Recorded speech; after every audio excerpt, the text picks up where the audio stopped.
Assalamu alaikum wa rahmatullahi wa barakatuh. Wa alaikum salam wa rahmatullahi wa barakatuh. Mashaallah, wallahi Allah anasema kwamba ametuamrisha Allah kwamba tumwabudu yeye pasipo kumshirikisha na kitu chochote katika ibada zake. Lakini pia moja ya kitu ambacho Allah ametuamrisha pamoja na amri hiyo ni kwamba tuwafanyie wema wazazi wetu wawili.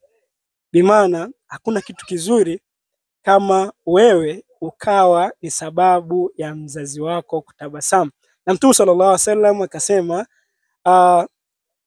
akasema Mtume sallallahu alaihi wasallam radhi za Allah ziko pamoja na radhi za wazazi wawili, na ghadhabu ama hasira za Allah ama kuchukizwa kwa Allah kupo pamoja na kuchukizwa kwa wazazi wawili. Kwa maana kama wazazi wako watakuwa hawako radhi na wewe, itakuwa ni sababu kubwa sana ya maisha yako kuwa na taabu.